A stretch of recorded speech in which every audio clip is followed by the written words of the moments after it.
Olá, sejam todos muito bem-vindos. Estamos começando mais um episódio do Politiquei, podcast político mais ouvido do estado de Goiás. A você que está nos acompanhando, então não esqueça já de dar o seu ok, curtir aqui esse vídeo, se você está assistindo pelo YouTube ou no Spotify, compartilhar também esse episódio com todos os seus amigos, ali no grupo do WhatsApp com os amigos, tá bom? Com os familiares.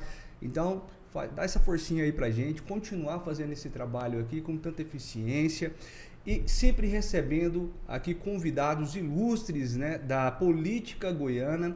E hoje estamos recebendo o deputado federal Rubens Ottoni.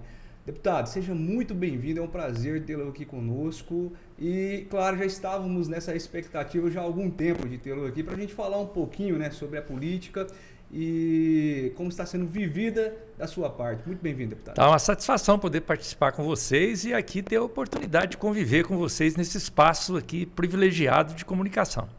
Muito bom mesmo, maravilha. Olha, deputado, nós estamos gravando agora a segunda temporada desse episódio, já passou por aqui muitas pessoas importantes dentro do cenário político e a expectativa de tê-lo aqui conosco era exatamente por isso, para dar essa contribuição, né, do seu ponto de vista do momento político que nós estamos vivendo. Mas antes disso, eu queria começar falando um pouquinho sobre essa história bonita que o senhor construiu já ao longo de tantos anos dentro da política. O senhor já está no 6º mandato como deputado federal, é isso mesmo, não é? É verdade, eu fico muito honrado de poder estar aqui com vocês, por aquilo que eu já disse, por esse espaço especial que vocês têm construído ao longo da trajetória do trabalho de vocês, mas de maneira especial muito satisfeito de poder estar aqui com vocês nesse momento privilegiado da política nacional. Nós estamos vivendo um momento muito importante no nosso país, um momento onde a população brasileira deu um sinal inequívoco de fortalecimento, de defesa da democracia. Nós vivemos momentos muito difíceis nos últimos 6 anos, onde a nossa democracia foi atacada, onde nós vivenciamos o momento da política, onde a violência, o ódio, o preconceito, a intolerância acabaram se prevalecendo diante de situações que deveriam ser o momento da política. Política é lugar da democracia, é lugar do entendimento, é lugar da negociação, do respeito com quem pensa diferente. E eu estou falando isso para você porque eu atribuo a eu estar aqui, como você me perguntou, no meu 6º mandato, justamente porque ao longo desse tempo, independente de partido político, independente das ideias que eu defendo, eu sempre soube conviver com quem pensa diferente, sempre soube respeitar aqueles que não tinham e não têm a minha posição, sem ter que abrir mão da minha. Nunca abri mão da minha posição e aqueles que me acompanham sabem que uma marca do meu trabalho sempre foi a coerência.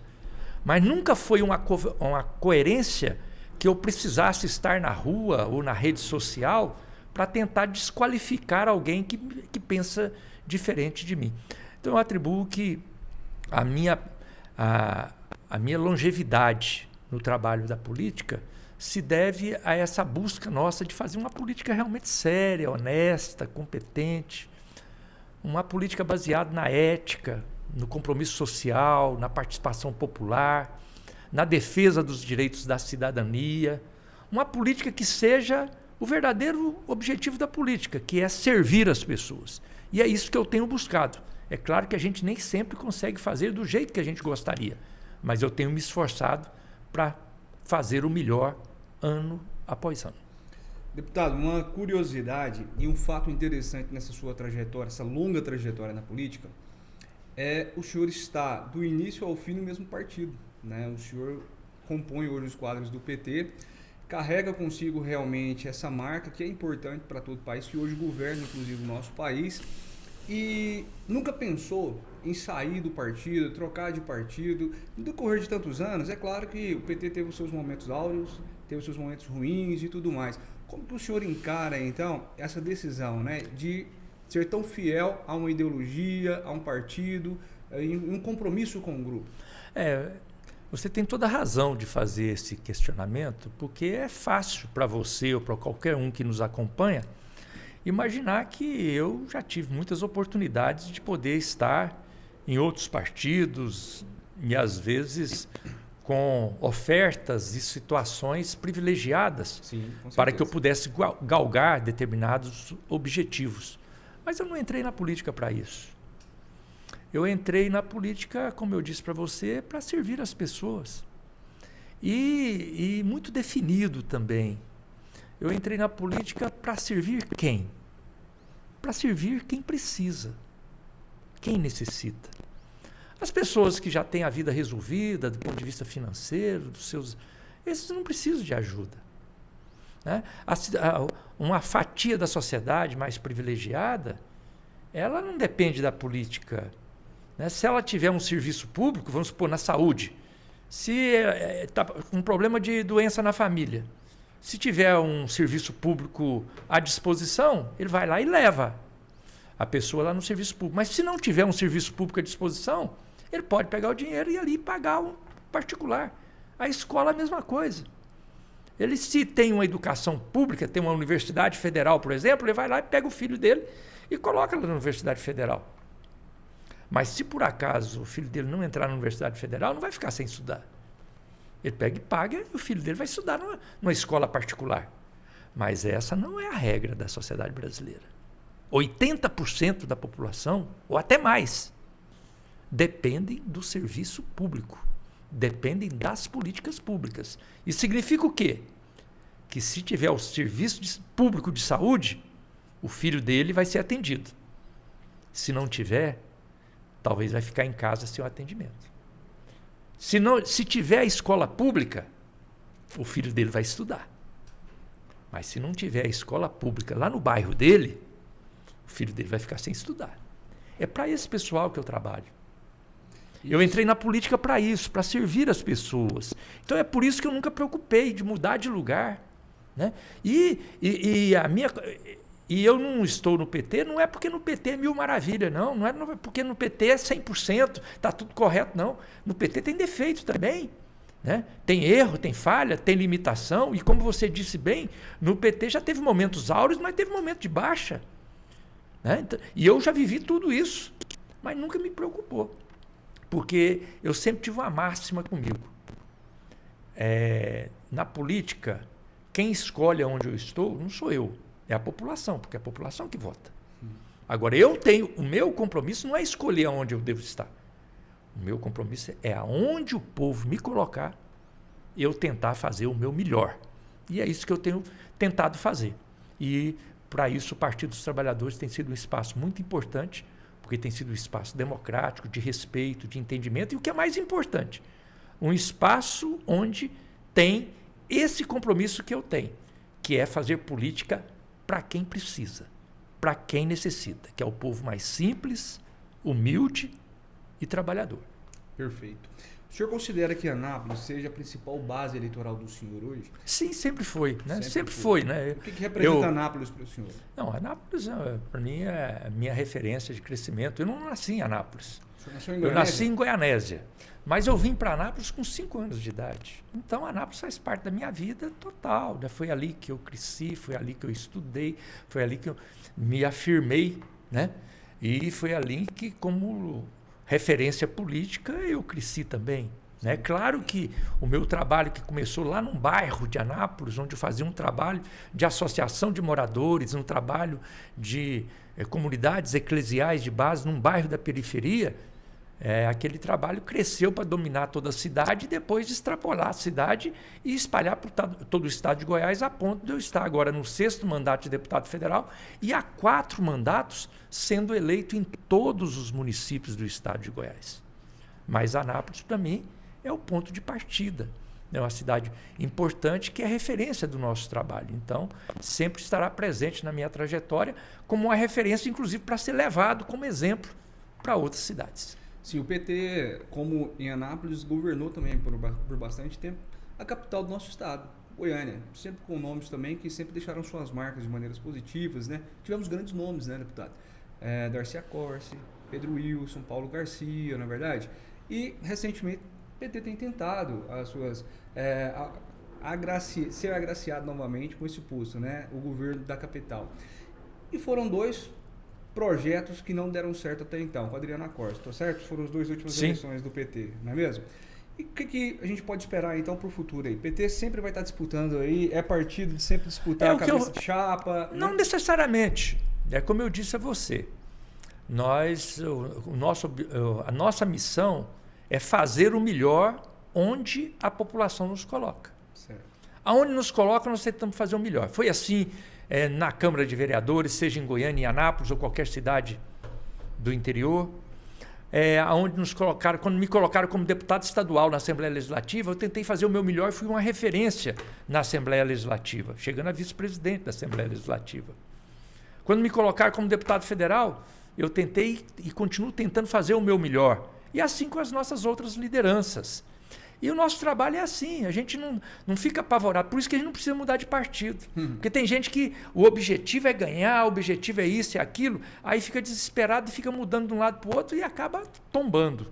Nós não, a gente continua no nosso trabalho de coerência, de firmeza, a população define. A hora que ela nos dá a oportunidade, nós tentamos fazer o nosso melhor. Foi assim na Prefeitura de Anápolis, foi aqui na Prefeitura de Goiânia e continuará sendo assim. Mas já faz 2 mandatos, 2 eleições que vocês disputam. Não. Para chegar na presidência da República, o Lula disputou 4 vezes. 4 vezes. Lá em Anápolis, que você falou, vocês governaram Anápolis por vários anos, governamos Anápolis por 8 anos. Por 8 anos. Mas sabe quantos anos nós lutamos e demoramos para chegar à Prefeitura de Anápolis? Quantos? 28. Olha só. Existe uma história. 28 anos. Demoramos 28 anos para chegar à Prefeitura de Anápolis. E chegamos. E quando nós chegamos, nós governamos bem a ponto de hoje Anápolis ter saudade da administração do PT. E é isso que nos realiza. E nós não ficamos indignados porque não nos deram a oportunidade de continuar, não. Não, faz parte. É até bom para as pessoas poderem comparar. Isso é democracia. E para eles poderem comparar e ver como é que foi na época do PT e como está sendo agora.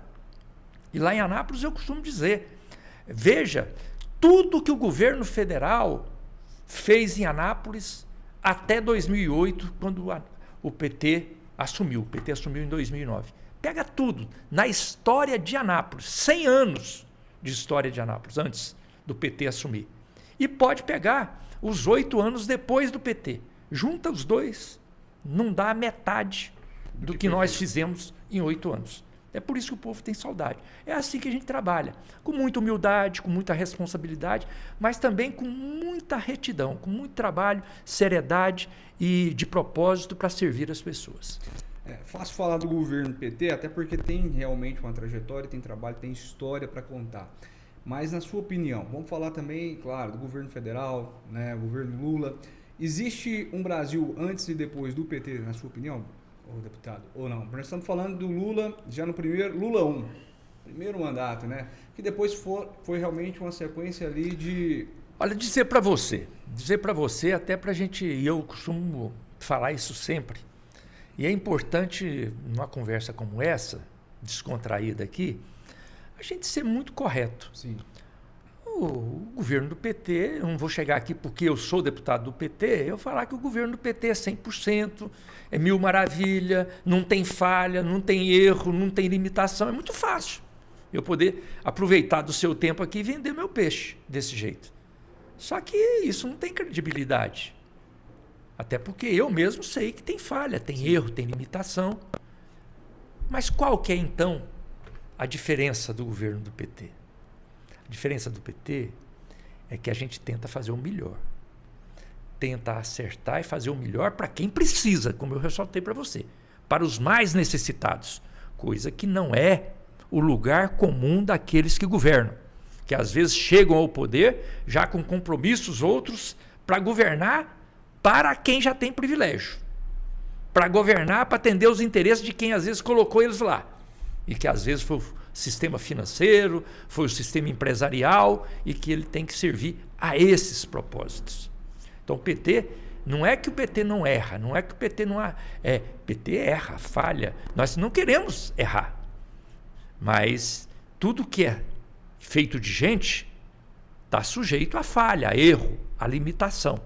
Agora, a diferença nossa é que a gente trabalha realmente para servir aqueles que necessitam. Buscamos as políticas públicas. Veja o exemplo, você está citando, fazendo essa referência, veja o exemplo que nós estamos vivendo hoje, o governo do PT retornando, depois de um governo desastroso do ponto de vista das políticas públicas, que não tem uma marca sequer de uma política social para atender o povo mais simples, humilde, trabalhador, e tem a marca, esse governo anterior, de ter desmontado as políticas que atingiam o povo mais necessitado. Por exemplo, o programa Minha Casa Minha Vida. Programa importantíssimo para garantir moradia popular para a baixa renda, a população de baixa renda.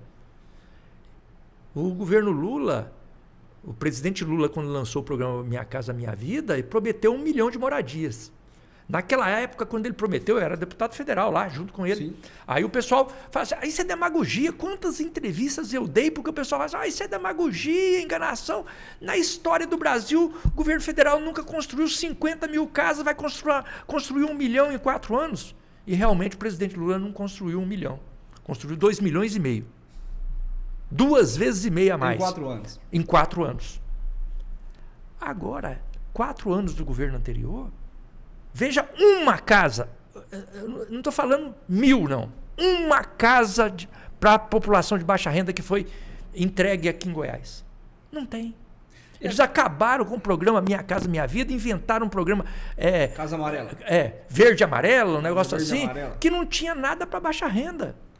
Tinha financiamento para quem tem condição de financiar. Isso não precisa de programa do governo federal. Qualquer banco que for, quem tem crédito financia. Agora, o programa Minha Casa Minha Vida, a diferença é que ele era para quem não tem crédito. Para quem mal tem o salário. E entregava a casa pronta para a pessoa. E é isso que nós estamos lançando aqui agora. 2 milhões de moradia em 4 anos. E vamos fazer. Então, o presidente Lula está remontando as políticas públicas. Essa é a marca de um governo do PT. Quer dizer, está remontando as políticas para atender quem precisa. Sim. É esse o nosso trabalho, o nosso propósito, nossa obrigação, nossa missão. Nós vamos entrar agora nessa questão dos programas. Antes, eu só queria reforçar essa questão do cenário político nacional para a gente passar para os programas. O senhor está dizendo que é um deputado do PT que não passa panos limpos em ninguém nem em nada. O senhor acha que o impeachment da Dilma, então, foi necessário naquele momento? Erros cometidos realmente ali pela administração petista ou não? O senhor acha que aquilo ali de fato foi um golpe? Não. O erro da Dilma foi tão grande que não tem crime. Ela não foi incriminada, eles não acharam crime. Não tem uma coisa falar assim, ela foi incriminada por causa disso? Não tem. Quer dizer, ali foi uma conveniência de quem queria chegar ao poder. Foi um golpe jurídico institucional. E por que fizeram daquela forma? Porque eu costumo dizer o seguinte, eleição é democracia. Sim. E eu costumo dizer o seguinte, na democracia o jogo é o seguinte, você disputa, quem ganha, governa. Quem perde, prepara para outra. Sim. E eu estou falando isso não é por causa dos outros, não, é por causa de mim mesmo. Eu, para chegar a ganhar uma eleição, eu perdi muitas. Sim. E todas que eu perdi, eu respeitei o resultado e fui trabalhar mais para ver se um dia eu ganhava. O Lula fez desse jeito. O Lula foi candidato em 89, perdeu. Não pôde governar, foi preparar para ganhar. Perdeu em 94, perdeu em 98, ganhou em 2002. Agora, o PSDB e os nossos adversários não tiveram essa paciência. Eles perderam em 2002, aí eles pensaram que em 2006, falaram, não, o PT não vai dar conta de governar, a gente volta em 2006. Aí o Lula ganhou com uma diferença maior. Sim. Aí quando o Lula ganhou em 2006, mas na próxima o Lula não pode ser candidato. Não tem sucessor. Aí não tem sucessor, a gente vai ganhar deles. Aí elegeu a Dilma. Sim. Aí falou, não, mas a Dilma não, é diferente, ela na reeleição ela não se reelege. Aí ela se reelegeu. Aí quando chegou em 2014, que ela se reelegeu, né, o PSDB e aí o Aécio Neves que perdeu a eleição, sim, eles ali não perderam só a eleição. Perderam a eleição em 2002, perderam a eleição em 2006, perderam a eleição em 2010. Em 2014, eles não perderam só a eleição. Eles perderam a paciência de disputar a eleição. Aí eles olharam para frente assim e falaram assim, gente, nós já perdemos a eleição em 2002, 2006, 2010, 2014. Perdemos para Dilma em 2010, 2014 e em 2018 é o Lula que volta. Se nós já perdemos para ela aqui em 2018, então nós não podemos esperar a eleição. Certo. Então ali eles negaram o processo democrático. E aí enveredaram pelo caminho do golpe. E aí inventaram o tal do golpe jurídico institucional. Ah, não, mas por que aconteceu isso? Claro, todo mundo tem que ter argumentos, né? Tem que ter uma desculpa. Sim. Aí criaram um cenário para poder justificar o golpe. E agora o grande problema não é nem esse. É porque eles mostraram uma incompetência tão grande, que já era uma incompetência, porque se eles tivessem competência para disputar a eleição, eles não iam mexer com golpe. Certo. Eles trabalhavam para ganhar na eleição. Uhum. Mas eles foram tão incompetentes, mas tão incompetentes. E aí eu falo do PSDB e do MDB, que foram quem uniu. Aécio Neves era senador, Eduardo Cunha, deputado federal, e presidente da Câmara, os dois se uniram e lideraram esse processo. Foram tão incompetentes que deram o golpe, tiraram a Dilma e não deram conta de ganhar a eleição em 2018. Abriram o caminho para esse caos que nós vivemos com a eleição do Bolsonaro, que não era nada, mas que aproveitou de quê? Aproveitou da situação do golpe que foi dado. Do caos que foi criado. E o pessoal não deu conta de ocupar o espaço, deixou um vazio, um vácuo, ele veio e ocupou o espaço. E aí o país sofrendo as consequências que está sofrendo até hoje. Como em 2016, de acordo com esse relato que o senhor acabou de nos dar agora, e da mesma forma, se a gente pegar exemplos agora mais recentes, contemporâneos, né? De 2022, nessas últimas eleições, o senhor acredita que a justiça brasileira, o STF, para ser mais direto, pode estar interferindo demais dentro do Congresso, dentro das eleições, dentro da política, né? São pessoas que nunca tiveram um voto sequer.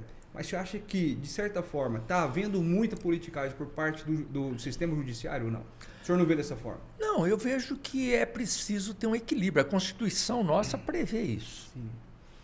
A democracia nossa, ela é fincada em cima do executivo, o legislativo e o judiciário. E a Constituição diz que devem ser poderes harmônicos, deve-se trabalhar em harmonia.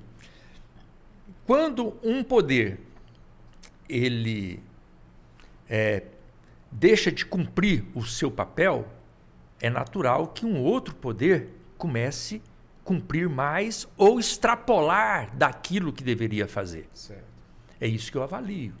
O poder legislativo no Brasil deixou de cumprir o seu papel. enveredou. Não, mais grave do que isso, né? Não foi só deixar de cumprir. Enveredou por um caminho que não lhe compete, que é construir. O Poder Legislativo deveria ser o lugar maior de defesa da democracia e do espaço de respeito a quem é eleito pelo voto. É verdade. Não é o Executivo, não é o Judiciário. O Legislativo é o lugar maior de defesa da democracia através do voto. Sim. E foi ele, através com aquela presidência do Eduardo Cunha, que liderou um movimento para ir contra a vontade do povo. E justamente porque percebia que se fosse daquele caminho, a vontade do povo em 2018 seria eleger o Lula presidente. Natural o caminho. E aí o que aconteceu? Uma aliança entre esse poder legislativo, e aí não é um tomando lugar do outro, não. Setores do próprio judiciário foram coniventes com essa proposta, impedindo inclusive que o Lula fosse candidato. Sim. Criaram as condições e impediram ele de ser candidato, porque até o dia 11 de setembro de 2018, o Lula era candidato a presidente, mesmo preso. Foi preso injustamente, e mesmo preso era candidato, e eles perceberam que mesmo preso, olha a situação, poderia ganhar a eleição. Aí o que eles fizeram? O Poder Judiciário, por um voto apenas, quer dizer, isso mostra que havia controvérsia entre eles. Sim. Um voto apenas decidiram que ele não podia ser candidato. Ali foi o ufa dos golpistas, daqueles que tinham dado o golpe em 2016 para se eleger, porque eles estavam numa situação assim, nós demos o golpe e não vai resolver, vamos perder a eleição do mesmo jeito. Né? Agora, aí que entra a incompetência. Sim. O PSDB e o PMDB que lideraram o golpe não foram competentes, deram o golpe, tiraram a Dilma, não deixaram o Lula ser candidato, Fizeram tudo certinho até aqui. E nem assim deram conta de ganhar a eleição. Só fizeram ser inocente e útil para abrir um espaço para uma doidura como essa, esse desastre que o país viveu nos últimos 4 anos. E como que o senhor viu a cassação dos direitos políticos do ex-presidente Jair Bolsonaro? Você acha que também, de novo, não foi usado da mesma estratégia que foi usado com a Dilma? Não, de maneira nenhuma. Como o senhor enxergou, então, essa cassação dos direitos políticos dele? Não, eu acho que caçar os direitos políticos do Bolsonaro tá barato para ele. Tá barato. Tá barato. E isso aqui você podia guardar essa gravação. Porque lá na frente, daqui 2 anos, você vai falar assim, bem que o deputado Rubens Ottoni alertou. Porque o que vai aparecer de coisa fora, não é da democracia, não, fora dos propósitos, da racionalidade de convivência e do exercício, da liturgia do cargo de presidente da República, negócio de cortar os direitos políticos está barato demais. Você acredita que ele vai ser preso, deputado? Não, isso aí é a justiça que tem que dizer. Você pode ver o meu trabalho, eu nem toco nesse assunto. Meu trabalho, eu trabalho pensando para frente, eu quero ver o que, como eu disse para você, eu estou na política para servir, não estou aí para desqualificar ninguém. Estou falando aqui porque você me perguntou, mas eu estava falando de obra. Aí você falou assim, agora nós vamos falar de obra. Você falou, daqui a pouco nós vamos falar de obra. Mas eu vim aqui para falar do que eu vou fazer, do que realizar. Mas se me pergunta, eu tenho opinião. Mas eu não trabalho para desqualificar ninguém. Entendi. Quem trabalha para isso, e quem trabalhou foi ele. Uhum.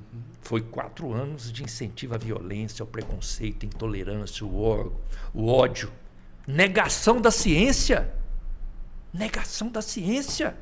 Negação da cultura. Vocês que fazem comunicação. Sim. Negação da cultura.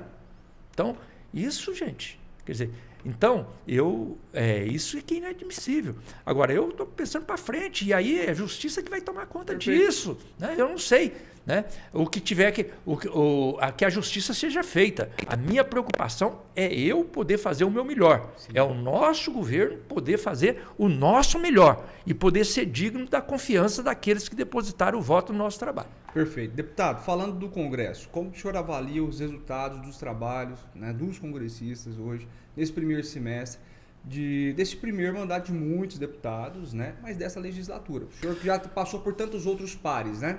Já passei por vários mandatos e eu costumo dizer, sempre disse isso, sempre a experiência, que a política é um lugar difícil de trabalhar. Certo. Difícil de trabalhar. Uhum. Eu costumo dizer que não existe nada mais desacreditado, nada mais desmoralizado do que a política e os políticos. Infelizmente, porque isso não é bom. Isso não é bom para a sociedade. Não é. Né? Porque a política faz parte do dia a dia. Ela faz parte das decisões da nação. Mas há um descrédito muito grande com a política. Sim. Agora, na política, o lugar mais desacreditado é o Congresso Nacional. Infelizmente também. Porque é lá que as decisões maiores são tomadas e é lá que, em última análise, tem que haver a defesa do cidadão e da cidadã, porque é o poder que tem esse papel da democracia.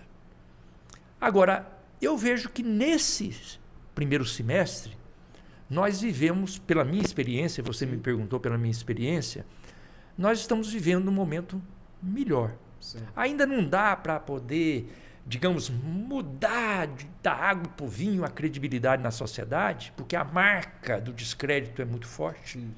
Mas o trabalho desse semestre, na minha avaliação, em relação ao que eu vi para trás, está sendo muito positivo. E vou dizer por quê. Por quê? Sabe por que está sendo positivo? Sim. Porque nós saímos daquela polarização burra e polarização cega de quem não está comigo está contra mim. Não. O presidente Lula falou essa semana. Olha, o Lira, eu sei que ele não é meu, não é do PT e não é do governo. Mas eu preciso dele, eu preciso trabalhar com ele. Falou que, inclusive, não é o Lira que precisa dele, né? Ele precisa do Lira. Então, isso dá condição para ter um trabalho em outro nível. Certo. Então, não precisa desqualificar quem pensa diferente.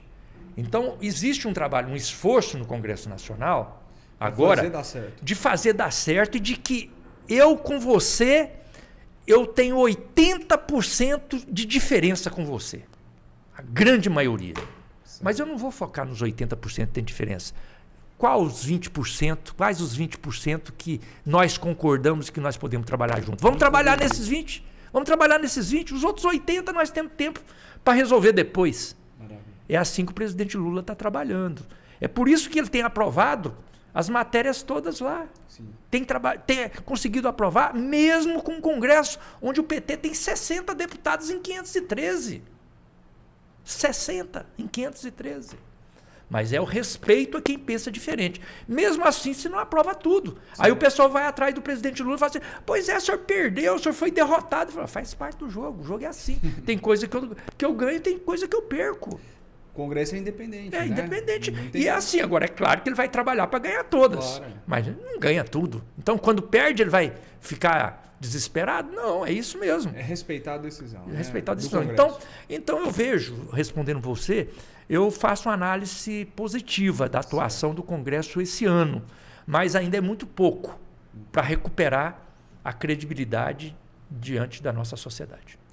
O Lula retornando ao governo, claro que junto com ele foi retomado também muitos projetos, né, inclusive de ação social, agora sim falando diretamente de projeto, que já haviam sido implantados no Brasil anteriormente. Queria que o senhor destacasse esses principais projetos que hoje no governo PT nós estamos revivendo eles. Na realidade, o Lula já chegou, assumiu a presidência e falou isso para a gente lá em reuniões. Assim, olha, nós não assumimos para fazer o que a gente fez no outro governo.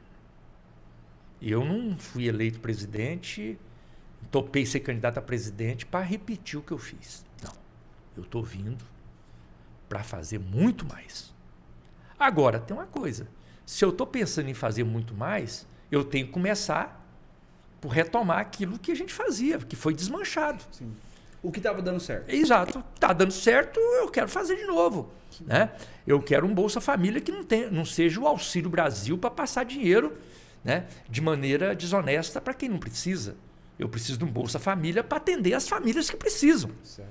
Então vamos ter que reorganizar o Bolsa Família. Nós não queremos um programa de moradia popular, de moradia popular não tinha nada, mas um programa de moradia de casa verde e amarela para atender quem pode financiar a casa no banco. Nós precisamos de um programa de habitação para atender quem é de baixa renda, de um salário mínimo que não tem condição de sonhar com a casa. E assim por diante. Né? Nós vamos pegar um programa Mais Médicos e vamos voltar com o programa Mais Médico. Para quê? Porque tem cerca de 800 cidades no Brasil que não tem um médico, porque ninguém topa ir para lá. Não é que falta médico no Brasil. Não. Aí o cara, mas não falta médico no Brasil. Pois é, não falta médico, mas o médico não vai para onde precisa. Então o governo com o programa Mais Médico incentiva o médico a trabalhar nessas cidades. Trabalhar nas cidades mais carentes ou que ninguém tem incentivo para ir para lá. Sim. Esse é o sentido do programa Mais Médico. Sim. Então, esse programa foi refeito. É um programa que voltou. Né? Um programa como o das cirurgias eletivas, onde o governo federal passado deixou estancado para chegar a mais de 2 milhões de pessoas na fila da cirurgia eletiva e morrendo. Só em Goiás, mais de 100 mil pessoas inscritas para a cirurgia eletiva, passou 1 ano, 2 anos, 3 anos e a cirurgia não saiu. O governo agora está retomando o programa e a fila começou a andar. Programa Brasil Sorridente para poder dar saúde bucal para a população. Infelizmente, no governo passado, pouca coisa foi feita e, na verdade, o atendimento que dava é arrancar o dente da pessoa. Não, nós queremos dar o programa Brasil Sorridente para atender saúde bucal, para fazer o que for necessário fazer, para fazer canal, para poder fazer tudo aquilo que à altura de quem paga. Quem paga um serviço, mas quem não pode pagar, ter também no serviço público um atendimento de saúde bucal à altura. Então, tudo isso está sendo retomado. Mas como eu disse para você, o presidente Lula tem feito questão de dizer para a sua equipe, nós não estamos vindo para ficar só falando do que nós já fizemos e estamos retomando, não. Apesar que isso é importante, mas nós queremos fazer mais. É por isso que o PAC que foi lançado agora, o novo PAC, Programa de Aceleração do Crescimento, é totalmente diferente do PAC que foi feito lá atrás. É um PAC que atende a áreas estratégicas com recursos muito maiores para poder fazer com que os benefícios cheguem na cidade com investimentos grandiosos, seja na área tradicional, da saúde, da educação e agricultura familiar, da infraestrutura, mas áreas das cidades inteligentes, da inovação tecnológica, da ciência e tecnologia, tudo isso sendo trabalhado. Tem também dinheiro para desastres naturais, isso, né? Muitas então, coisas sendo questão ambiental sendo trabalhada, né? A visão da questão ambiental muito presente. Então, há um esforço muito grande. Repito, não é questão que, então está querendo vender uma ideia de mil maravilhas, de 100%. Não. Todo governo tem problema. É trabalho. Todo governo tem dificuldade. Agora, o que a gente busca? Não é a situação de falar que está 100%, mas nós queremos que seja positivo. Sim, entre erros e acertos, nós queremos que o saldo seja positivo. Muito, não apenas positivo, mas muito positivo. O máximo positivo possível. E é por isso que a gente trabalha muito. É por isso que a gente se dedica muito para fazer o melhor e poder ter essa boa avaliação.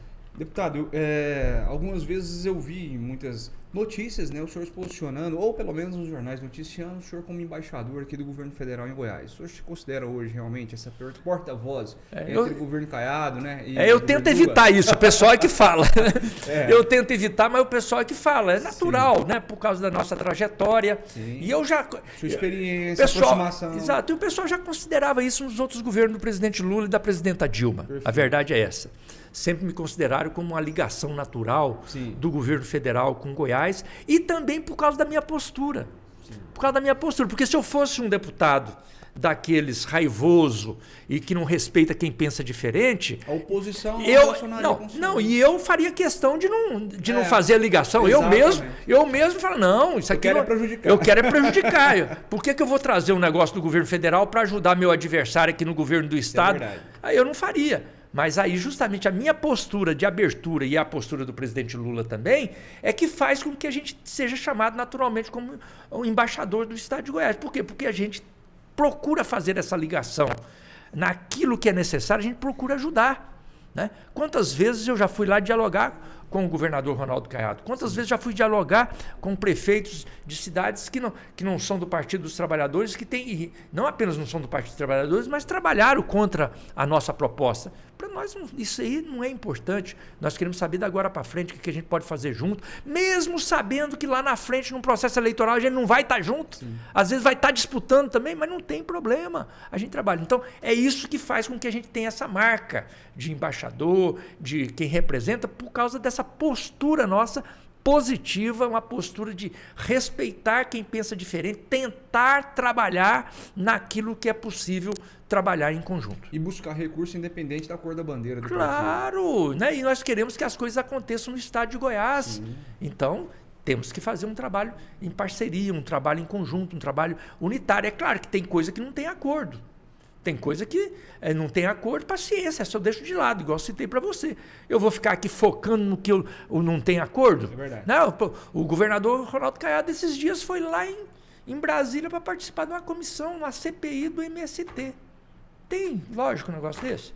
Agora eu vou ficar falando, né, criticando ele por causa disso? Não vou, paciência. Agora eu não sei em que o estado de Goiás ganhou com isso. Não ganha nada, né? Mas... cada um tem uma visão de trabalho. Perfeito. Mas então, eu vou ficar focado nisso e agora eu vou brigar com ele por causa disso? Não, claro. O problema dele, eu vou focar. Aí o pessoal, mas você está trabalhando lá, vai levar um negócio para ajudar? Vou. E eu acho que eu tenho a obrigação de fazer mais do que eu estou fazendo. Eu acho que eu até faço pouco, que eu acho que eu tenho que fazer mais. Inclusive, acompanhando o seu trabalho, né, o senhor tem desenvolvido alguns encontros regionais justamente para mostrar, até onde eu entendi, eu quero que o senhor explique para a gente um pouco mais sobre isso, mas mostrar para a população em geral, e isso de uma forma regionalizada, as principais ou todas as obras do governo federal que estão sendo desenvolvidas aqui em Goiás. não é verdade? Que eu particularmente também, como eleitor e tudo mais, não conheço todas as obras que estão sendo desenvolvidas. E eu diria para você que é mais do que isso. Sim. Esses encontros regionais eles são estratégicos. E quantos encontros já foram feitos, deputado? Eu fiz um planejamento de julho até o final de novembro, certo, realizar pelo menos 35 encontros regionais. Nós já estamos no 12º. Isso no 12º tempo de trabalho. Sim, né? Começamos no dia 9 de julho. Então, tem trabalhado bastante. É um mês, né? Já temos um pouco mais de um mês de trabalho. Já fizemos 12 encontros. Esses encontros, como você disse bem, você tem razão, são encontros regionais. Então, tem encontro que tem 3, 4 cidades, tem encontro que tem 8, tem 9, é na região. Certo. E esse encontro, ele tem esse objetivo que você falou, que é o objetivo de ir lá, de informar sobre as ações do governo federal em Goiás. Inclusive, o nome dos encontros é Ações do Governo Federal em Goiás. Certo. Mas ele tem um propósito maior. O propósito maior nosso é, além de divulgar o que está sendo feito, é despertar a liderança lá da região, lá do município, seja o prefeito, o vereador, o empresário, a liderança religiosa, a liderança comunitária, quem seja, porque é importante destacar, uma marca esse encontro não é partidário. Ele não é partidário, é um encontro do mandato. Então ele é um encontro para dialogar independente de partido político. Né? Porque se fosse encontro do PT, ia chamar só o pessoal do PT. Certo. Então nós conversamos com o prefeito, vereador, secretário, liderança religiosa, empresarial, quem tem partido, quem não tem, quem faz parte. Então conversamos com todos. Nós vamos lá para falar daquilo que o governo está realizando, mas principalmente estimular as lideranças a ficarem atentas, a ficarem espertas para o que está sendo disponibilizado. Porque às vezes o governo disponibiliza uma coisa e ninguém vai atrás.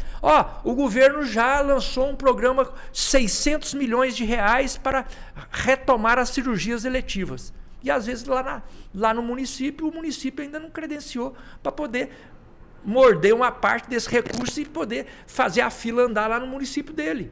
Entendi. O programa Minha Casa Minha Vida passou 6 anos sem ter nenhuma oportunidade para o pessoal de baixa renda acessar a moradia popular. Lá ele, coitado, está achando que está do mesmo jeito. Ele ainda não percebeu que agora mudou o governo e o governo já tem uma oportunidade para ele. Ele ainda não...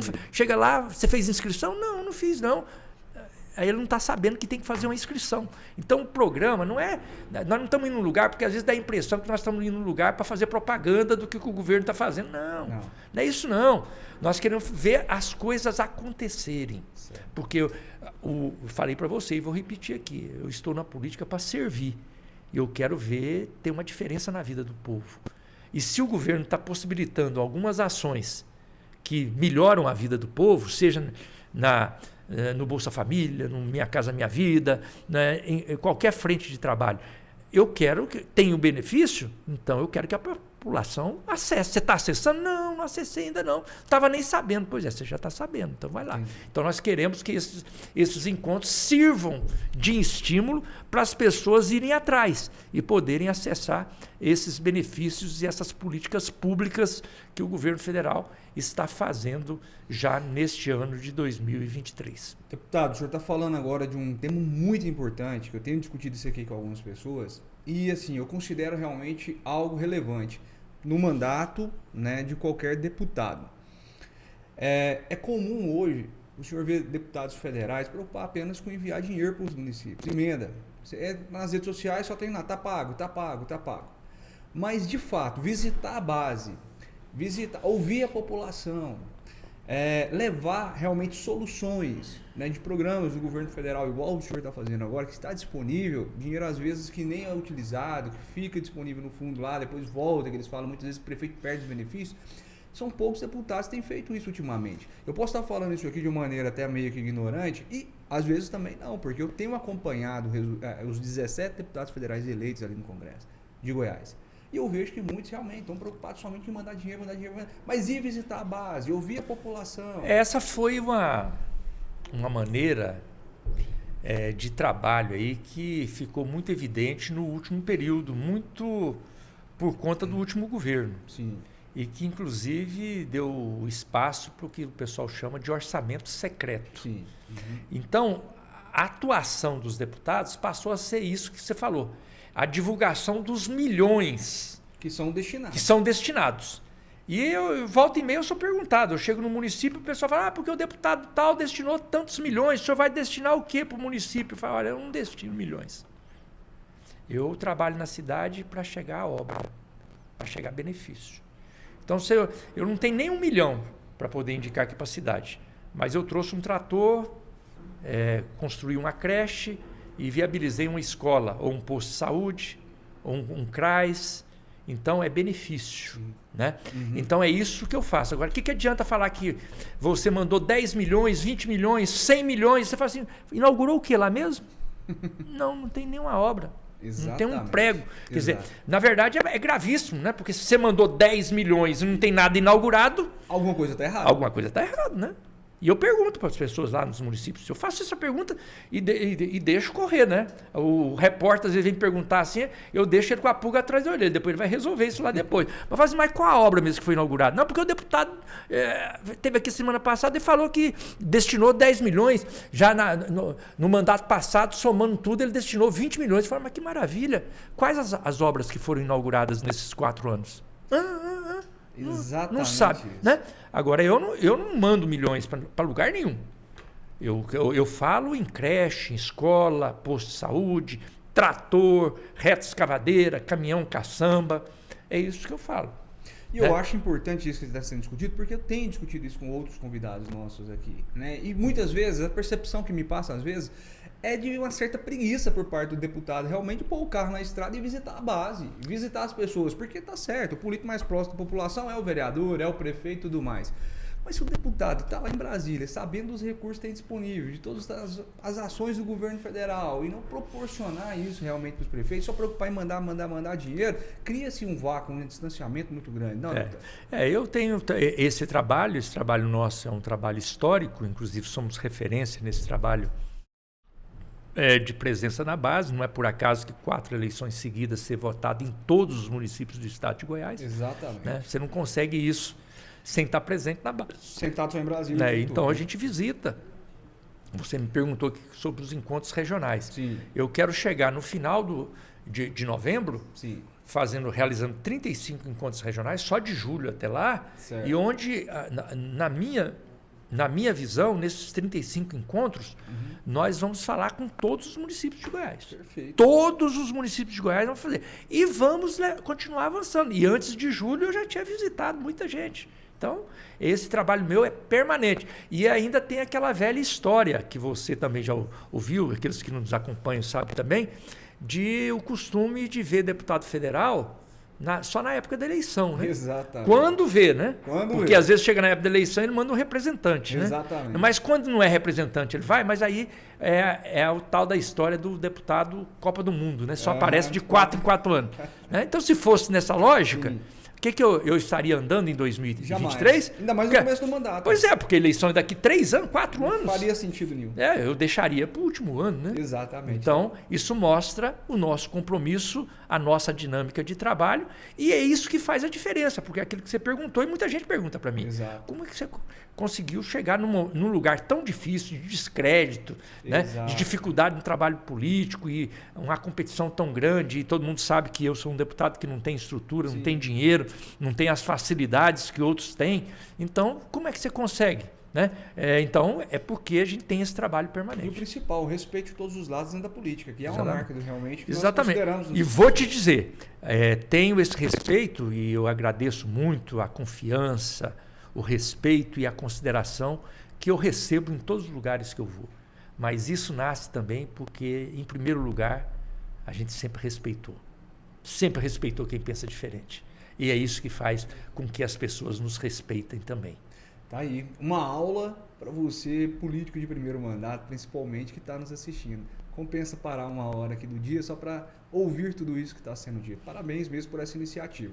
Nesses encontros regionais que o senhor está fazendo e vai continuar fazendo. Quais são as principais obras, então? Vamos falar para todo mundo que está nos assistindo também, do governo federal hoje em Goiás. Não, na realidade, eu tenho me esforçado de cada encontro desse levar alguns representantes do governo federal para eles mesmos poderem falar. Entendi. O senhor leva um ministro, um secretário. Um secretário, ou um representante aqui de Goiás, que leva para ele poder falar. E aí a gente vai revezando.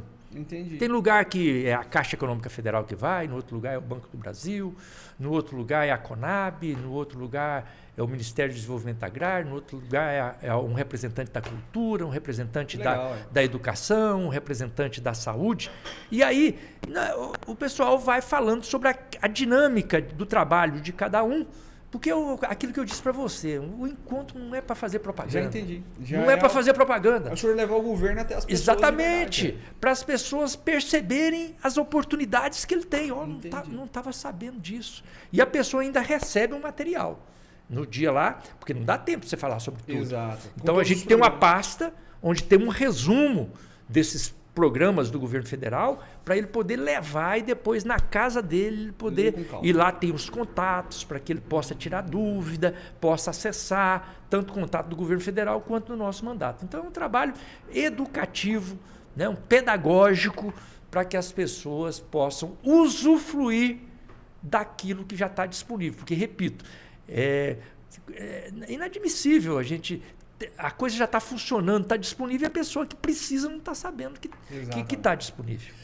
Deputado, não teria como não falarmos também de uma obra muito importante do governo federal que tem sua marca aqui, principalmente em Goiás, deputado, que é a Ferrovia Norte-Sul. Né? Não é um projeto de agora, já é um projeto muito antigo, inclusive, que o senhor tem acompanhado desde o início, inclusive, do governo PT. Né? Que o senhor entrou, o primeiro ano de mandato, o senhor foi em 2002?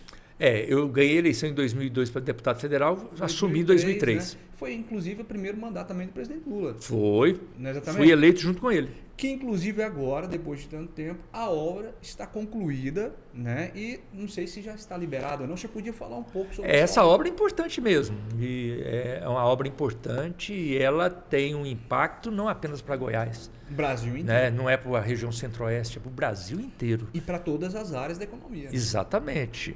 E é até bom você ter tocado, porque esse negócio da Ferrovia Norte-Sul vai virando uma lenda, né? Sim. Eu vi aí a hora que falou que a ferrovia agora concluiu a obra, agora está na fase de homologação, de licença. Eu estou trabalhando isso lá em Brasília, junto à NTT, vou falar sobre isso. Mas a primeira coisa que a mídia fez questão de dizer, mas esse negócio não é de agora não, esse negócio é de... Tem 30 e tantos anos que fala em ferrovia, estava passando de hora de entregar essa ferrovia. Tipo assim, isso aí não tem nada a ver com o PT. Pois é. Tudo bem, a ideia da ferrovia nasceu lá atrás, lá em 80, não sei quanto, com o presidente Sarney. É verdade. É verdade, isso é verdade. Agora, a outra verdade que precisa ser dita é que em Goiás, que é o que nos interessa, o primeiro metro de ferrovia, de trilho, foi fincado no governo do PT. Então não tem 36 anos de ferrovia sendo construída em Goiás, não. Em Goiás começou em 2004, com o presidente Lula retomando a Valec e pondo a Valec para trabalhar, e eu tive a honra de participar desde o primeiro momento. Acompanhei a primeira reunião da Valec para poder discutir a Ferrovia Norte-Sul em Goiás. E fizemos a programação para instalar o primeiro metro de trilho em Goiás, em 2004. Em apenas 10 anos...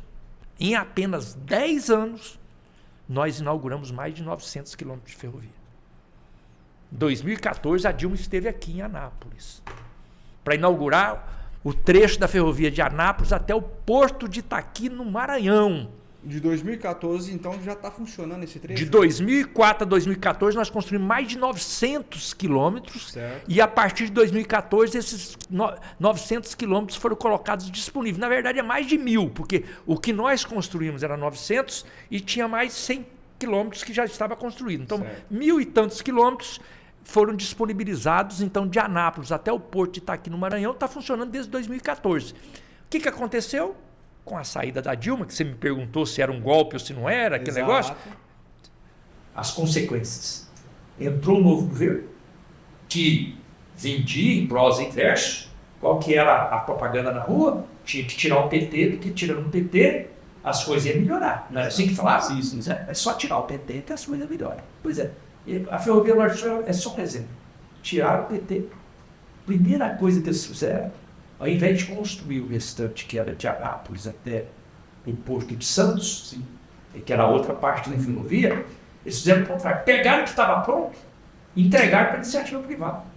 Fizeram uma concessão. E a justificativa deles para fazer a concessão, não, nós estamos concedendo o que estava pronto. Certo. né, o que estava pronto. Concedeu o que estava pronto. Estão concedendo porque com a concessão eles têm a obrigação de construir o outro trecho. Aí passaram 1 ano, 2 anos, 3 anos, 4 anos, 5 anos, 6 anos. O PT voltou e o trecho de Anápolis até Santos até hoje não funciona. Foi preciso o governo do PT, o Lula novamente. Agora nós estamos trabalhando junto com o PT para ver se a gente consegue homologar, né, uma obra que era para ter sido entregue até 2021 na concessão, que é um modelo absurdo. Porque tudo bem fazer concessão, tipo assim, eu vou conceder a exploração dessa ferrovia, você vai construir, você vai investir e depois você tem direito de administrar. Aí é justo. Né? Eu vou ter uma rodovia aqui, você constrói a rodovia e depois você cobra o pedágio. Ok. Tá ok. Agora você pega prontinho para cobrar o pedágio. Com dinheiro público, né? Então, é o que eles fizeram. Então a Ferrovia Norte-Sul, ela tem eu acompanhei isso desde o início. E eu tenho orgulho de ter participado de todo esse processo e muito feliz de ter a oportunidade agora de, digamos, colocar o lacinho, né, na parte final, que é concluir a ferrovia de Anápolis até o Porto de Santos. Eu estou trabalhando na NTT para poder liberar, homologar, tem que fazer os testes, tem que dar uma vistoria em todo o trecho. Então, tudo isso nós estamos fazendo e queremos que até o final deste ano nós já tenhamos a Ferrovia Norte-Sul. Aí sim, Norte-Sul de verdade, saindo lá do Porto de Itaqui, no Maranhão, certo, passar aqui Anápolis, está no centro, passa por Anápolis e vai até o Porto de Santos, lá no sul. Aí, para mim, é um orgulho muito grande, uma realização muito grande, um sentimento do dever cumprido e de uma obra que vai ficar para a história, não apenas de Goiás, mas do Brasil, e que eu tive a oportunidade de participar dela do início até o fim. Maravilha. Deputado, para quem está nos assistindo e não conhece a fundo esse tema, qual que é a importância de uma ferrovia como essa? Inclusive porque a importância de passar por Goiás. A ferrovia, ela é muito importante. Primeiro, para garantir competitividade para os nossos produtos. Hoje, a questão comercial está cada vez mais disputada. A competitividade é muito grande. E os nossos produtores precisam baixar o preço de custo para poder ter o seu produto indo lá no cenário internacional, ter competitividade. E fazer todo esse trajeto por rodovia carece muito. A ferrovia é um modal que favorece o transporte e barateia o transporte. Então, essa é a primeira coisa, é um incentivo e um apoio importante para o nosso produtor que coloca o seu produto no mercado internacional. Também é muito importante na atração daquilo que vem no mercado internacional para fazer chegar aqui para circular no nosso país. Mas tem uma outra tarefa, uma outra missão importante que a ferrovia ela cumpre, que é a integração nacional. Ela faz superar diferenças regionais, faz dar oportunidade para regiões que estavam afastadas, que estavam deslocadas da movimentação econômica do país, tenham um papel preponderante. Então a ferrovia permite isso. Conectar esses Exatamente. E inclusive o presidente Lula agora com o PAC, com esse novo PAC, lançou, dentro do novo PAC, lançou um programa ousado de expansão das ferrovias. E vai fazer agora uma ferrovia leste-oeste. Leste-oeste, né? Então, vai a ferrovia que vai aí oeste-leste, saindo da Bahia e atravessando, passando por Goiás novamente. Goiás é privilegiado, porque Goiás está no centro. Então, a norte-sul passa por Goiás e a leste-oeste passa por Goiás também. Então, esse é o desafio do governo Lula desse terceiro mandato. Então, um exemplo do compromisso, da visão do governo do presidente Lula, da visão do PT, a nossa visão, de que a ferrovia é um modal estratégico para a integração regional, para o desenvolvimento nacional, para o desenvolvimento econômico e para dar competitividade aos nossos. Maravilha. Estamos no momento que está sendo anunciado realmente esse novo PAC. né? Qual que é a importância disso para Goiás? Goiás vai ser beneficiado com esse programa de que forma? O novo PAC, eu diria assim que vai ser um grande diferencial no governo do presidente Lula. Se em apenas 7 meses de governo, o governo do presidente Lula já tem que ser apresentado como um governo de sucesso, e tem aquela velha máxima. Começo de governo, estamos organizando a casa, né? Aí no primeiro ano começa a cobrar, não, mas no primeiro ano nós estamos organizando a casa, nós pegamos, estava complicado, mas no segundo ano as coisas vão acontecer, vão começar a acontecer. Não, o presidente Lula, em 7 meses, as coisas estão acontecendo para tudo quanto é lado. Eu não consigo, com a minha equipe, divulgar tudo que o governo faz. Esses dias eu estava num encontro regional, um desses encontros regionais, e eu estava falando das ações do governo federal e falei isso para a plateia. Olha, vocês têm que pegar esse material que nós estamos distribuindo, chegar em casa e ler rápido, porque daqui uns dias está defasado, porque a coisa é tão rápida, está mudando muito, daqui uns dias isso aí não está valendo mais não. Então você chega lá e falei brincando, né? Sim. Acabou o encontro e entrei no carro e peguei meu celular, entrei lá na rede social, tá lá, presidente Lula em Belém lança o programa Luz para Todos. Eu nem falei hoje aqui no encontro. Eu não tinha falado, de manhã eu não tinha falado, o negócio estava acontecendo. Quando eu estava falando, o presidente Lula estava lançando o programa ao mesmo tempo. Então é tanta coisa que está acontecendo ao mesmo tempo.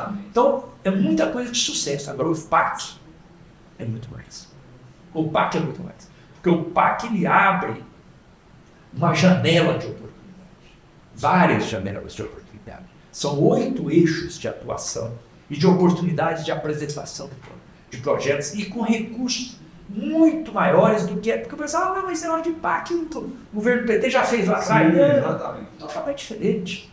Só para você ter uma ideia, o primeiro PAC era cerca de 200 milhões de reais, 260 milhões. Que é coisa demais, tem obra até hoje ali sendo feita, porque deixaram paralisado e para trás. 200 bi. Esse é 1 tri e 700 milhões. Muito dinheiro. 1 tri e 700 milhões. Voltando claro que não é tudo para a população. Não é tudo no orçamento da União. Aí que é a engenharia, a inteligência, a experiência. Tem recurso do orçamento da União, tem recurso das empresas públicas, tipo Petrobras, Investe e tal. Tem recurso da iniciativa privada, tem parceria público-privada, tem recurso internacional que você acessa de fundos, não sei o quê. Então, eles fizeram uma modelagem que possibilitou, mas não interessa se é da iniciativa privada, se é do orçamento, se é de parceria público-privada, se é do fundo internacional. O importante é que todo esse recurso será investido em programas desses eixos de atuação. Então, e isso com um objetivo e um foco de acontecer nesses 4 anos. Então, muito dinheiro circulando, inclusive, na economia do Brasil. E isso vai favorecer a outra coisa, exatamente. Aí é outra coisa. Uma coisa é a obra que vai acontecer para poder atender a população. Exato. Mas e a movimentação da economia? Exatamente. Gerar emprego, gerar renda. Exato. Isso melhora a vida do povo. Você dá emprego, ele tem um salário, tem a rendinha dele. Com a rendinha dele, a vida dele melhora. E aí as coisas vão entrando no eixo. E, pelo que eu li, parece que o Goiás vai ser contemplado com algo em torno de 100 bi. 100 milhões, é isso? Em torno de 100 bilhões, e querendo que seja mais. Porque isso é o de início. Na verdade, o que foi anunciado é o que de cara já está garantido. Mas o programa do PAC, ele é um programa flexível. Então nós podemos ir escrevendo projetos que eles podem ser assimilados desde que haja relevância e tenha o projeto. Então, nós vamos trabalhar mais coisas. Então, eu estou convencido que nós vamos aumentar. Mas só nessa largada, foram garantidos. Goiás já está entre os 7 estados com maior volume de recursos dentro do PAC. Que, para mim, é uma vitória muito grande, porque isso mostra que o nosso trabalho lá de atenção está funcionando. Exatamente. E, de fato, né, 100 milhões investidos na economia, em infraestrutura, né, em benefício, com o dinheiro voltando. Não é verdade? Esse é o objetivo, né? Mas o dinheiro volta. Exatamente. Assim que é importante. Então, isso faz a roda da economia girar. E é isso que nos motiva também. E isso é um sinal para a economia. Isso anima outros investimentos. Com certeza. Aí a iniciativa privada, estou sentindo firmeza, agora eu posso investir. Aí ele começa a investir. Diferente do cenário do governo anterior, o governo anterior não fazia nem a parte dele. Então, você tem um exemplo. Qual a obra do governo federal que foi inaugurada nos últimos 4 anos em Goiânia? Qual a obra do governo federal que foi inaugurada nos últimos 4 anos em Aparecida de Goiânia? Qual a obra que foi inaugurada em Anápolis? Mas vale para 246 municípios do estado. Não vou dizer que não tem, não.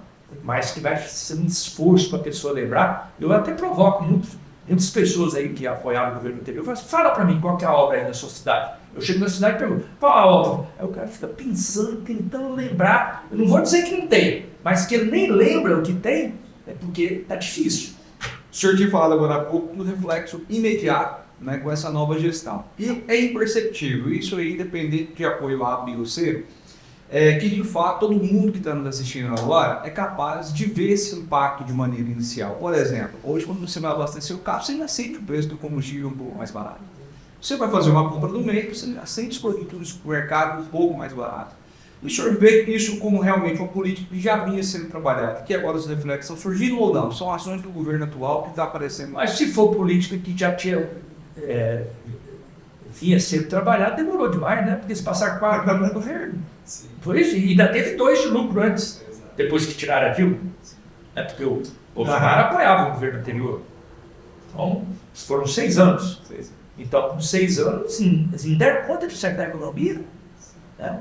A ponto do pessoal ficar fazendo piadinha aí e falar assim, olha, agora no posto de gasolina tem 2 bombas, você pode escolher.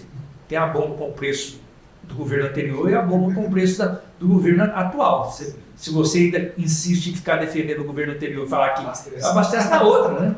Então, é esse negócio. Então, na realidade, o que precisa ser trabalhado, o resultado precisa aparecer. Ah, mas foi por conta da pandemia, foi por conta da guerra, foi por conta... Não adianta. Governo não vive de narrativa, não vive de justificativa. Governo vive de realização. Foi como nós fizemos quando nós governamos. Quando nós governamos, não ficamos só 4 anos, não. Ah, mas ele não passa. Olha, nós enfrentamos a maior crise econômica da história, a crise de 2008. Bateu nos Estados Unidos, quebrou os Estados Unidos e aqui nós tiramos de letra. Linha política correta. Repito o que eu falei para você. Não é que é 100%, não é que mil maravilha, não é que não tem erro, não tem falha, mas tem que dar conta do recado. Tem que apresentar resultado. Né? Os juros abaixando. Né? Então, isso é importante se ressaltar. Então hoje nós temos uma economia que está vitalizada, a inflação baixando, a expectativa do PIB aumentando. Né? O Banco Central, que resistiu até o último momento, ainda resiste, fazendo. Porque o pessoal fala, não, o Banco Central tem que ser independente. Eu também acho. Agora, o Banco Central não pode ser independente do governo e ser dependente da oposição. Fazer o jogo da oposição? Aí ele é independente do atual governo, independente do governo que perdeu a eleição? Não. O Banco Central tem que ser independente de todo mundo. Não pode fazer o jogo do Bolsonaro. A política do Bolsonaro? O Bolsonaro perdeu a eleição. Tem que fazer, se tiver que fazer o jogo de alguém, tem que fazer um jogo do governo federal. Por quê? Não é por causa do Lula, não, porque o povo brasileiro confiou no voto dele. É verdade. Né? Então, nós estamos trabalhando numa linha para fazer o melhor. Não quer dizer que tudo acontece do jeito que a gente quer. Não quer dizer que tudo dê certo. Mas nós vamos trabalhar para fazer o melhor e os resultados estão aparecendo. Na área da economia, vai ser feito na área da educação, na área da saúde, na infraestrutura. Então, as coisas estão acontecendo. E vou dizer para você, nossa expectativa, estamos trabalhando para isso, é que no ano que vem, nesse momento, eu poder voltar aqui e poder falar a você muito mais benefícios, muito mais realização. E a cada ano poder prestar conta para o nosso trabalho. Essa é a minha obrigação, é a minha missão, é o meu trabalho. Deputado, estamos aproximando já do fim desse episódio, então eu quero convidar você que está nos assistindo a compartilhar bastante esse episódio, tá bom? Seguir as nossas redes sociais e também, claro, curtir e deixar o seu comentário, tá? Tudo está sendo discutido aqui nesse momento. Você tem alguma dúvida também, gostaria de encaminhar o deputado? Deixe nos comentários que a gente com certeza vai fazer esse repasse. Deputado, tem alguma hora aí que eu esqueci de ressaltar, que é importante como a ferrovia, por exemplo, nós... Isso é demais. Mas eu sei que... Não é nem porque você esqueceu, não. É porque não dá tempo de falar. De falar todas, né? Não, muito isso, né? não. Aqui nós podemos voltar toda semana e toda semana falar sobre um leque de obras. Pegar a educação E falar exatamente contar a história do Instituto Federal. Eu ia falar Um exatamente dia eu volto isso. aqui para contar a história dos institutos federais. Eu tive a honra de participar desde o início de todo o processo de montagem dos institutos federais. Mas não vou começar a falar isso aqui hoje, não. Ah, não? Porque a história é grande. O dia que você quiser falar sobre o ProUni, que hoje dá condição a milhões de jovens chegarem à faculdade, Certo. nós vamos fazer um dia só para falar sobre o ProUni, que eu tenho a honra de dizer que foi um projeto da minha autoria. O Instituto Federal do eu trabalhei desde o início. O biodiesel, que hoje é uma referência, não apenas do ponto de vista de combustível limpo, né? Mas de divisas para o nosso país, porque o Brasil é um dos países maiores produtores de biodiesel do mundo, e isso foi um projeto da nossa autoria. Então, nós temos muita coisa para falar, e muita coisa que está acontecendo no governo federal. Eu estou andando, por exemplo, no estado de Goiás todo, eu lancei um programa em fevereiro, que é um programa Reconstrução em Goiás. Até eu anotei ali no quadro de vocês, ali que vocês aqui fazem o registro, eu coloquei lá a minha assinatura e com Reconstrução em Goiás. Reconstrução em Goiás é o quê? É um programa da minha autoria, que eu lancei para acompanhar as obras inacabadas deixadas pelo governo anterior. Faça mais terreno. Ele falou assim, tem, sabe o que? No Brasil são mais de 15 mil obras paralisadas do governo anterior. Só em Goiás, mais de 1.000. E eu trabalho para poder resgatar essas obras, garantir recursos para que elas sejam retomadas e sejam concluídas e entregues à população. Então tudo isso é trabalho. Não deixou o dinheiro ser perdido, né? Já começou a investir. E isso é um trabalho que eu faço. E então nós temos coisa demais para falar. Mas estou muito satisfeito de estar aqui com você, falando das coisas gerais. É a primeira, claro, participação sua, é importante, até porque é um perfil do nosso programa, fazer primeiro esse alinhamento político, saber como cada um dos deputados pensam, se posicionam, né? E tem também as suas posições, suas críticas em relação ao governo A, B ou C. Mas, para finalizar, e também, claro, é um tema contemporâneo já, eu poderia até dizer que a gente está falando de eleições toda hora, mas agora eu quero falar especificamente sobre isso para a gente finalizar, até porque, no meu ponto de vista, as eleições de fato foram antecipadas. Né? Aqui em Goiás, eu estou vendo até eleições presidenciais sendo antecipadas. Hoje, no momento da gravação, eu estava assistindo, por exemplo, uma entrevista do governador Ronaldo Caiado com a emissora, né, de grande porte, a Jovem Pan News, participando de um programa nacional discutindo políticas nacionais, né? E para mim, de fato, isso aqui já é uma eleição sendo antecipada. Mas, queria falar especificamente do Viticompete, Anápolis, Goiânia, onde o PT, de fato, ali está com grandes projetos. Eu não vi nenhum nome, por exemplo, em Aparecida até agora, de um projeto específico para isso, mas existe. Como é que está a preparação do PT para essas próximas eleições? O PT está muito atento. Muito atento. O nosso objetivo na eleição do próximo ano é retomar espaços institucionais, representativos na grande maioria dos municípios. Se não for possível lançar candidato a prefeito, ótimo. Se não for possível lançar candidato a prefeito, pelo menos um vice-prefeito. Se não for possível o município nem lançar prefeito e nem vereador, pelo menos, e nem vice-prefeito, pelo menos vereador. Então esse é o nosso objetivo. Participar dos 246. Nos 246 municípios, ou com candidatura a prefeito, ou a vice, ou pelo menos vereador. E queremos aumentar a nossa representação. Então esse é o nosso trabalho. Agora, aonde vai ter candidato, aonde não vai depender dos deputados municipais. Mas Anápolis e Goiânia não há dúvida nenhuma. Até porque... Anápolis e Goiânia, o jogo já está definido, foram cidades que nós já governamos. Então nós já estamos nos preparando para poder participar da disputa e não apenas participar da disputa. Nós estamos nos preparando para participar e ganhar as eleições.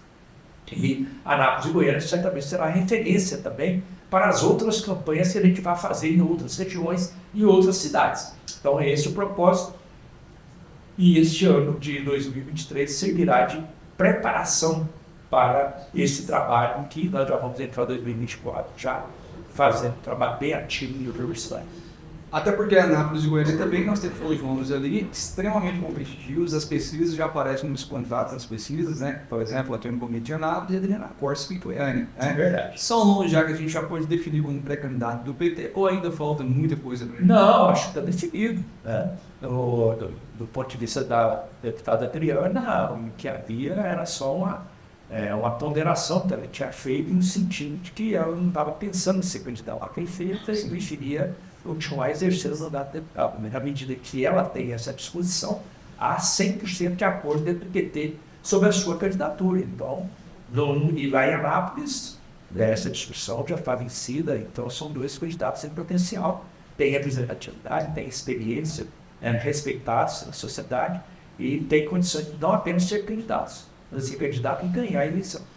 Tá, nós como os bons goianos, seria importante para nós ter Ronaldo Caiado, por exemplo, disputando a eleição do presidente da República em 2026? A régua para medir o que é bom ou não para o Estado não é só o fato de ser do Estado. Até porque dentro do Estado nós temos vários que pensam diferente. Então a régua não pode ser essa. A régua tem que ser do que ele defende, do que ele propõe. Né? Então, esse é o desafio. Então, nós, falei aqui, reafirmo, se tem alguém que respeita a democracia e respeita o resultado das eleições, sou eu. Então, qualquer que seja o resultado da eleição, não dou desrespeito. Agora, o jogo da política, você tem que ser baseado nas ideias e nisso. Nisso nós trabalhamos sobre o presidente Lula. O presidente Lula tem compromisso com quem, historicamente, nunca foi lembrado e nunca foi defendido, que é o povo mais simples, humilde e trabalhador. E a gente sabe que a injustiça cometida nesse país ao longo de séculos, essa injustiça não se resolve em 4 anos de governo. E a história não mostra que o Ronaldo Caiado tenha historicamente esse compromisso com esse setor da população tão carente e tão necessitado. Então é por isso que nós trabalhamos numa visão de governo ou não ele seja um governo de sucesso. Um governo que realmente atenda às expectativas, às necessidades e possa mudar para melhor a vida do povo brasileiro. E com isso, possa criar as condições necessárias para que haja a continuidade desse governo. Esse é um trabalho que nós vamos fazer. Com essa reflexão, encerramos aqui esse episódio. Mais uma vez, quero agradecer demais a sua participação, que para a gente já era muito aguardada, né, e muito importante para a nossa marca, para o nosso programa, para o nosso negócio, discutir políticas de uma maneira séria, né, não partidária, discutir política com pessoas que entendem e que de fato têm um trabalho já prestado e apresentado para a sociedade. Então nos sentimos honrados com sua presença. Quero já deixar o convite em público, aberto, para a gente discutir depois programas tão importantes como o Fornecedor Público, que não deu tempo de discutir nesse episódio, como o ProUni, os institutos federais, né, tantos outros aí, programas que têm a sua marca também e que, claro, gostaríamos muito de discutir cada um deles, mostrar para quem está nos assistindo a importância, o impacto que cada um desses programas tem na vida da sociedade como um todo, né, deputado? E, não menos importante, quero deixar com o senhor aqui uma lembrança, que é a nossa placa, essa plaquinha, e quem participa aqui conosco, tá bom? Obrigado mesmo, que o senhor possa estar utilizando lá no seu escritório, um dia que a gente visitar em Brasília lá, nós subirmos ela lá, viu, deputado? A honra muito grande, viu? Muito honrado de poder ter recebido o convite de vocês e muito satisfeito aqui de poder ver o nível profissional do trabalho que vocês realizam. Desejo sucesso a vocês e o trabalho tem que ser assim mesmo. Respeito a quem pensa diferente, de maneira democrática, de maneira cidadã, dar espaço e oportunidades para todas as vertentes de pensamento. É assim que a gente construi uma sociedade diferente, uma sociedade que não incentiva a violência, o ódio, a intolerância, o preconceito, pelo contrário. Uma sociedade que se preocupe de as condições básicas para que todo cidadão e cidadã possa exercer em plenitude a sua cidadania. Parabéns a vocês. Muito obrigado mesmo, inclusive, por essa lição. A você que está nos acompanhando até agora, muito obrigado pela sua audiência. Não esqueça de curtir, compartilhar e comentar bastante aqui nesse episódio, tá bom? Até a próxima e fiquem todos com Deus.